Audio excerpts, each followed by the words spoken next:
नमस्ते साथियों, स्वागत है आप सभी का साइंस बाय राकेश केतन पर। मैं हूं राकेश केतन। तो चलिए शुरू करते हैं आज की कक्षा।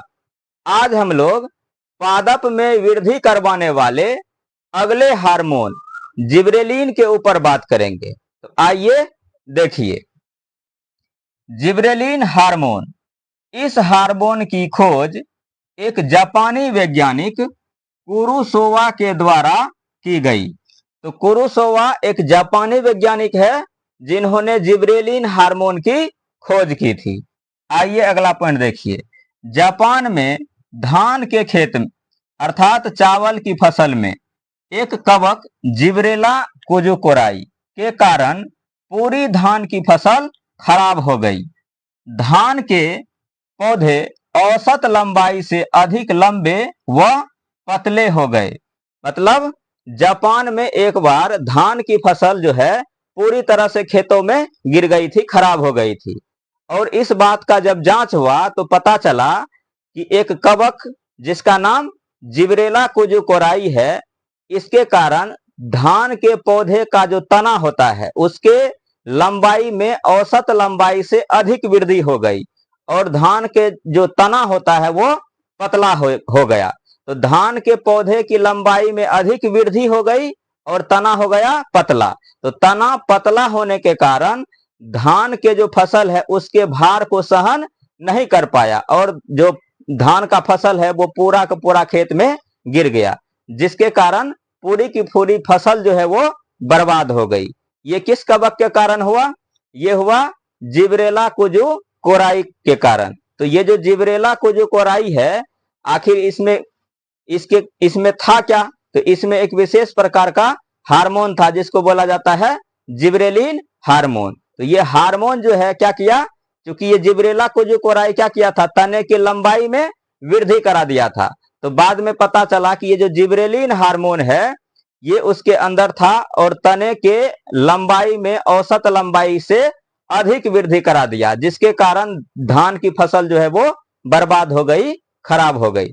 तो ये जो जिब्रेलिन हार्मोन है क्या करता है, पौधे के तने में वृद्धि कराता है। तो जिब्रेलिन हार्मोन पौधे के तने में वृद्धि करवाता है। देखिए ये पौधा है और पौधा का ये वाला भाग को हम लोग तना बोलते हैं। इस तने में कौन वृद्धि करा रहा है? इस तने में करा रहा है वृद्धि जिब्रेलिन हार्मोन।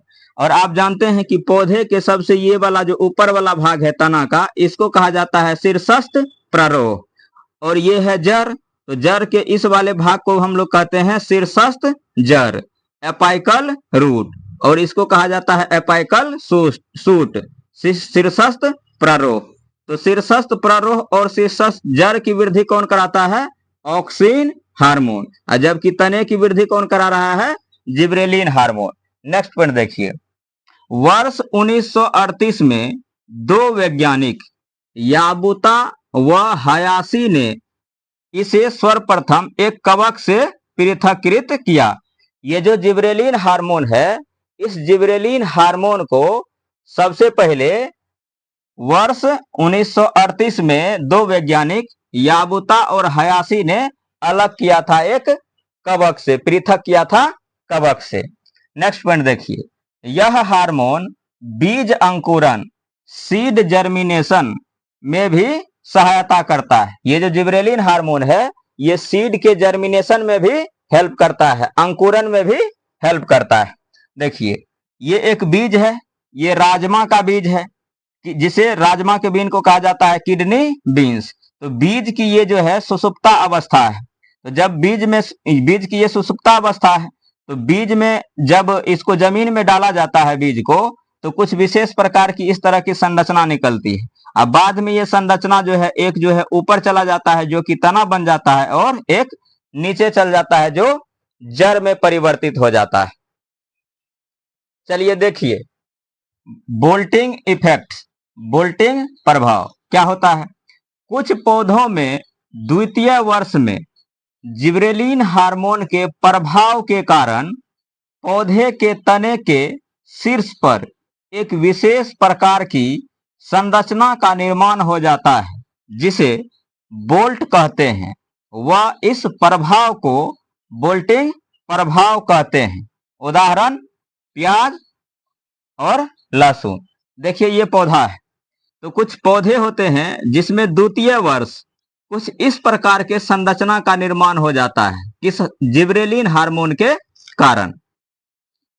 तो जब जिबरेलिन हार्मोन के कारण किसी पौधे के शीर्ष पर दूसरे वर्ष में कुछ इस प्रकार का प्रभाव उत्पन्न हो जाता है, इस तरह का संरचना उत्पन्न हो जाता है, तो इसे कहा जाता है बोल्ट, और इसी प्रभाव को कहा जाता है बोल्टिंग प्रभाव। यदि आप लोगों को जानकारी अच्छी लगी हो तो वीडियो को लाइक और चैनल को सब्सक्राइब जरूर करें।